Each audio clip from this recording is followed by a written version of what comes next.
पुणे की एक अदालत में वीडी सावरकर के पोते सत्यकी सावरकर ने बयान दिया है कि हिंदुत्व नजरिया साज वीडी सावरकर ने बरतानवी हुकूमत को 10 रहम की दरखास्तें की थीं, जिनमें अपनी सज़ा में कमी की दरख्वास्त की थी।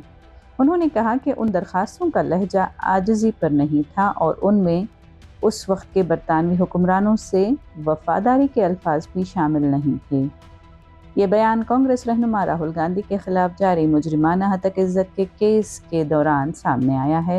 इस केस का ताल्लुक़ राहुल गांधी की मार्च 2023 में लंदन में की गई तकरीर में मुबैना रिमार्क्स से है। पूछताछ के दौरान सत्यकी सावरकर से एडवोकेट मिलन पवार ने राहुल गांधी की जानिब से सवाल किए।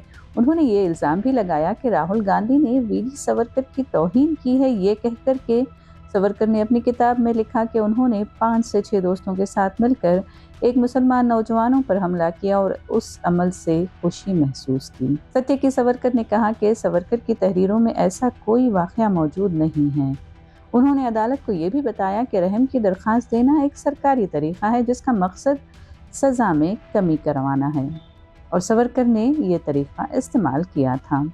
सावरकर ने यह भी बताया कि राजगुरु बिट्टू किशोर दत्त और अशफाक उल्लाह खान जैसे इनकलाबियों ने रहम की दरख्वास्त नहीं दी। उन्होंने कहा कि उन्हें यह भी नहीं मालूम कि मज़ीद किन लोगों ने ऐसी दरख्वास्तें दी होंगी। नाज़रीन, आपको क्या लगता है, क्या अदालत में दिए गए ऐसे बयान सियासी बहस को मज़ीद तेज़ करते हैं या हकीकत वाज़े करने में मदद मिलती है? अपने जवाब हमें कमेंट सेक्शन में ज़रूर बताएं।